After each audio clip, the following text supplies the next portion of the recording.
Dungeon Doomhands Let's Talk Lore, a podcast. Welcome back to Let's Talk Lore. Tonight, Chris and I are going to talk about a subject that actually came up in a recent session, riddles, and how they are sort of annoying. And to me, as a DM, they are underutilized. And what I mean by that is they have such a good potential to add value to the game that I think certain DMs and players don't see. So with that, I want to ask Chris, what do you think about riddles in the game? Personally, for me, I am not great with riddles.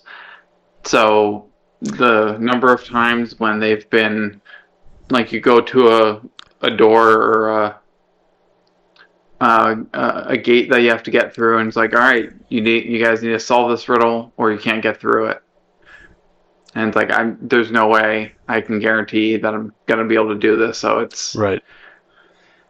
It feels like well, it's like they ask you questions. Obstacle. Yeah, it's like they ask you questions, and it's sort of well, it's one of two things. Just like you, I'm terrible at them, and I have an issue where I'll just blurt out what I think it is, and it's not necessarily the right answer. But with riddles, it's like, to me, the way that we play them, and I'm going to stop playing them this way, it sort of takes away from player engagement. So you're engaged, you're in your player's character, and you're a barbarian, and you go up to the door, and there's a riddle that you have to answer. And guess what? You maxed out on strength. Now, if it was not a riddle, and it was just a closed door, you would roll some dice and break down the door. Yeah. Now, and you do that in your character's form. You wouldn't break character. You wouldn't take out of engagement. You wouldn't break character for the other players. So there's a way to play the riddles with player engagement involved, and I think that is a key aspect of this that's missing. So, you know, I play Dungeons and Dragons because I like the escape. I like the player engagement. It's a great game. Anything can happen. It's awesome. Player engagement, role play, all that stuff. I don't play for riddles.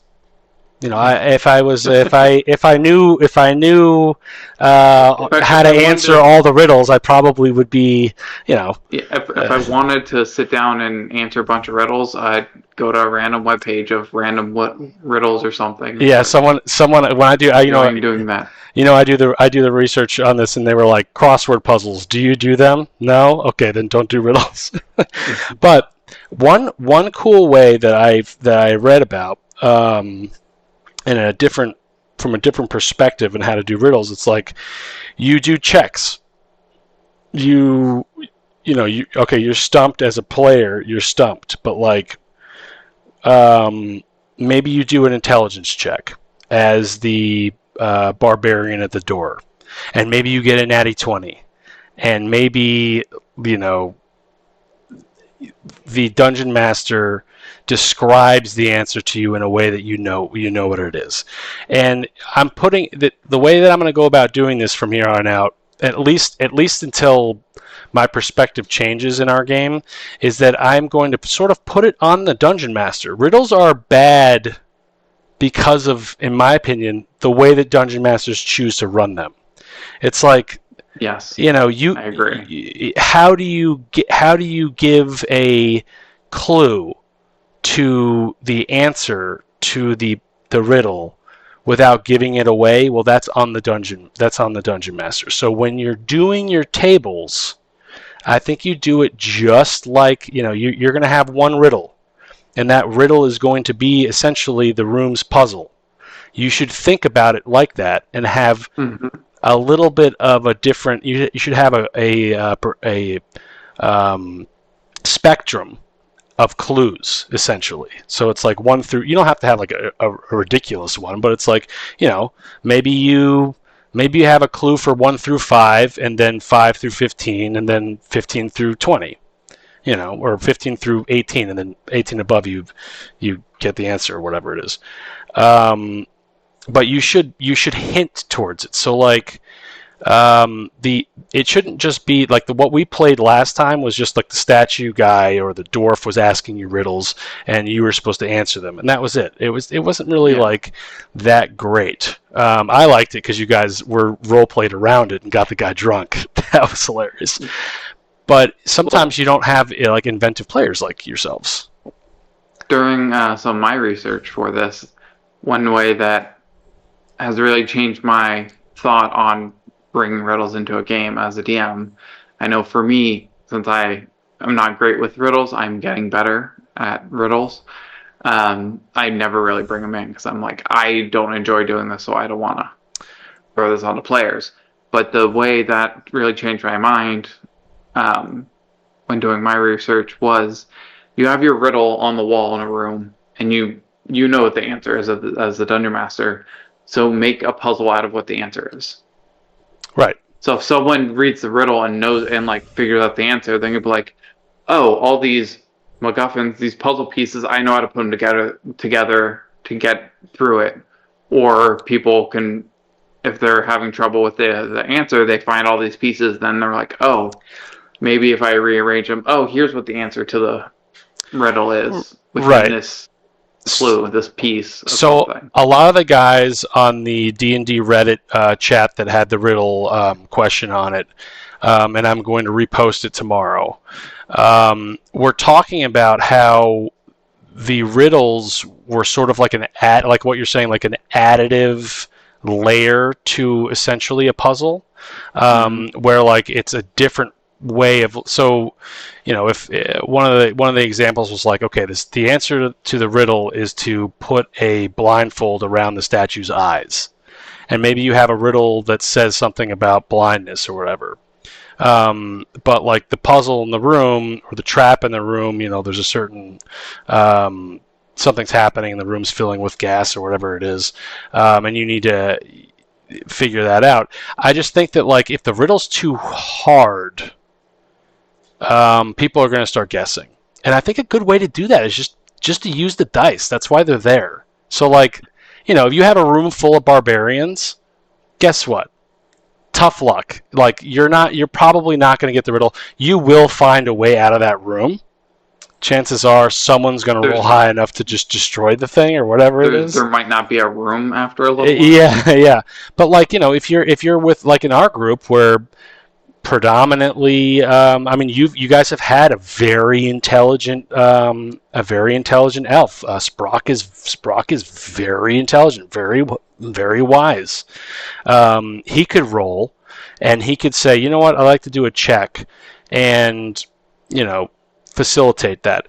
But also, again, it's on the dungeon master, in my perspective, because if the players are stepping out of their role play and they're just guessing, that's not Dungeons and Dragons, in my opinion.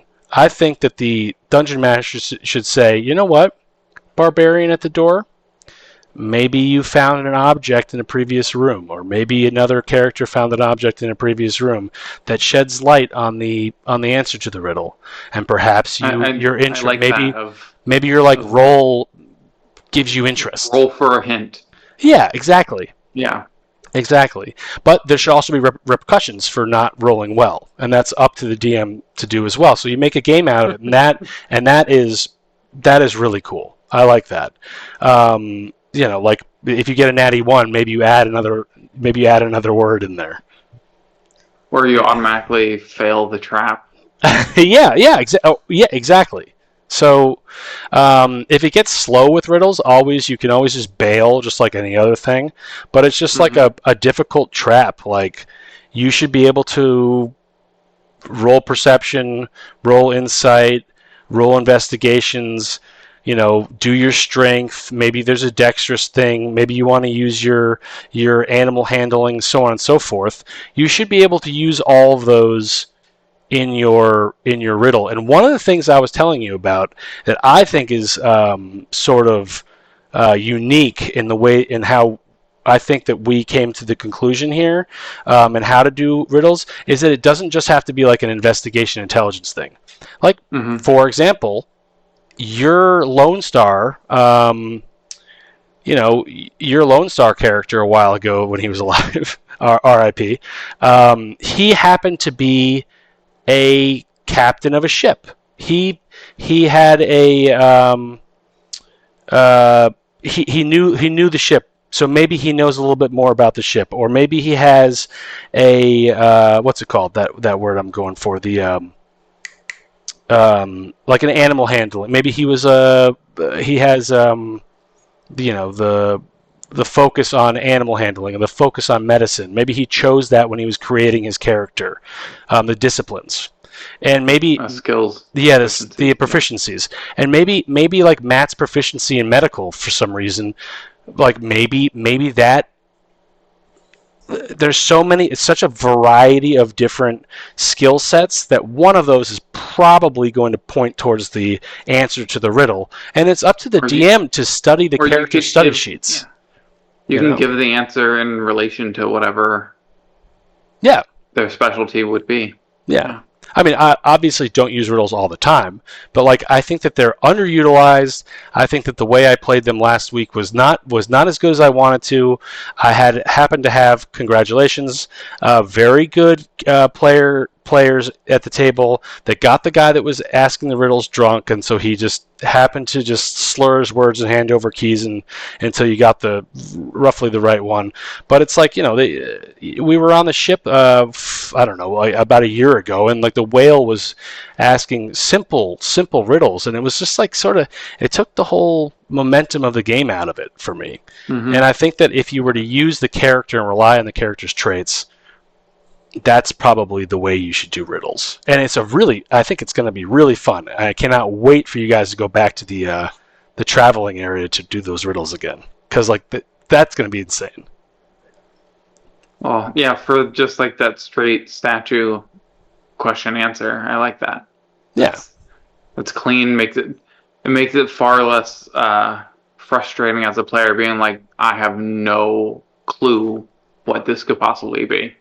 The next time you are DMing, and this goes for everyone, not just Chris, but especially Chris, and I want you to take a very simple riddle, and I want you to be like, roll me an animal handling, and maybe like you have a memory of the time when you were on a horse and you put blinders on the horse, and that sort of signals to you that perhaps this statue needs blinders, and that memory is sticking in your mind right now for some reason. Yeah, and I'm blind.